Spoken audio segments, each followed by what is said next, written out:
Okay, let's dive into one of the most urgent issues of our time, the extreme concentration of global wealth. Now, this isn't just some abstract economic problem, it's a story that directly shapes our economies, our politics, and as we're about to see, the very stability of the future we're all going to share. Let's just start with a single staggering number, 74%. Think about that for a second. That is the share of all global wealth owned by just the richest 10% of people. It's a level of concentration that really forces us to ask, how did we get here, and what does it actually mean for everybody else? So in this explainer, we're going to break it all down. First, we'll get our heads around the sheer scale of the crisis. Then, we'll dig into how this system was actually built. We'll look at the very dangerous price of doing nothing. And finally, we'll explore a real blueprint for rewriting the rules. All right, first up, let's get a really clear picture of this global imbalance. Because this is a divide that goes so much deeper than what people earn in a year. This is about the fundamental ownership of assets. And that's where the real power is. I mean, just look at this contrast. It's absolutely striking.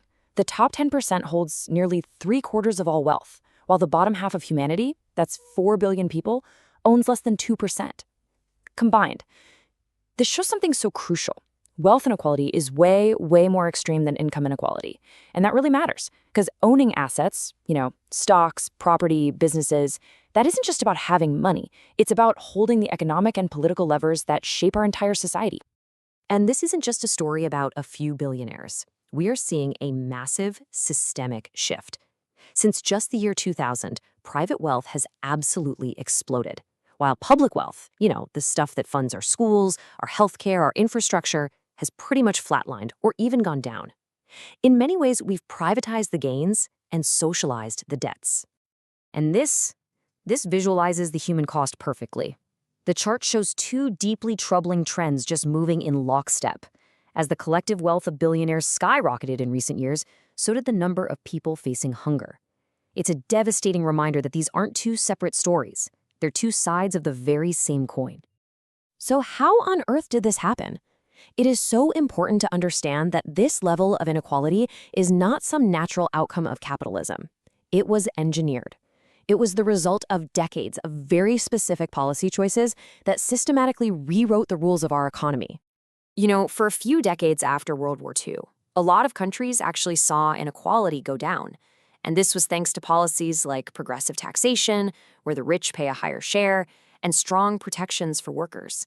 But then, starting around 1980, the script got completely flipped. A whole new ideology took over. One that favored deregulation, privatization, and big tax cuts for corporations and the wealthy. And that dramatically reversed the trend. And this policy shift wasn't just a one-time thing. Oh no, it created this incredibly powerful feedback loop, what experts often call elite capture. Let's just walk through the cycle you see here. It starts with wealth concentrating at the top. That money is then used to buy political influence, think lobbying, campaign donations, media ownership. That influence is then used to rewrite the rules of the economy on everything from taxes to labor rates. And guess what? Those new rules make it even easier for wealth to concentrate at the top. It's a cycle that just keeps feeding itself. So what do those rule changes actually look like? Well, here are some of the big ones. Things like weakening unions, slashing taxes on the rich, privatizing public services we all rely on, and creating these complex international tax rules that basically let corporations and the super rich hide their wealth. You put all that together, and what you get is a system that systematically shifted power away from regular working people and toward the owners of capital. So what's the real cost of all this? Let's talk about the consequences. Because this extreme concentration of wealth, it doesn't just stay in the business section of the newspaper. It seeps into every single part of our society, and it triggers what you could call a cascade failure in our most critical systems, from our democracy to our ability to fight climate change. This is a pattern we've seen again and again throughout history. As this quote points out, the real dangers aren't always external shocks, but internal decay. When a tiny, insulated elite gets way too much control, society becomes brittle. It just loses its ability to adapt and respond to big crises, partly because the powerful are shielded from the consequences, and they often fight against the very changes needed for everyone else to survive. We can even see this pattern in the ancient world.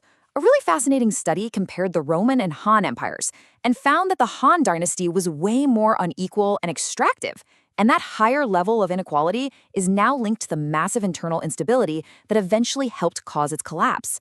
It's a timeless warning for sure. And today, the consequences are playing out right in front of us.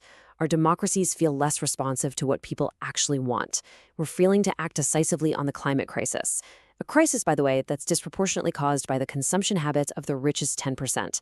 And as people lose trust in institutions, our societies just become more polarized, more fractured, and more unstable. But, and this is a big but, none of this is inevitable.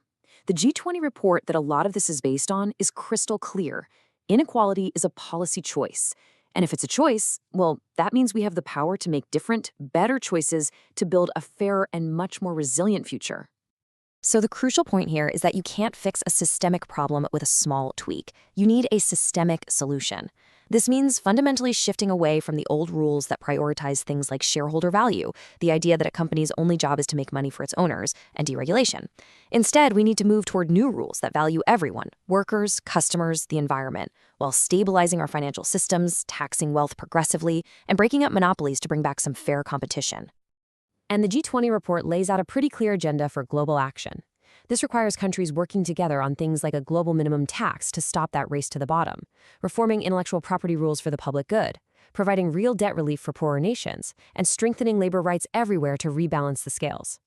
Now, a major recommendation to help make all of this happen is to create a new independent body, an international panel on inequality. Think of it like the IPCC, which gives us the authoritative science on climate change. This group would do the same for inequality, providing the solid data and nonpartisan analysis we need to hold policymakers accountable and actually guide us toward a more equitable world. The report leaves us with this powerful question, echoing Abraham Lincoln. You know, when we're facing all these overlapping crises, climate, stability, democracy, the greatest threat of all might just be the economic divide that weakens our ability to solve any of them.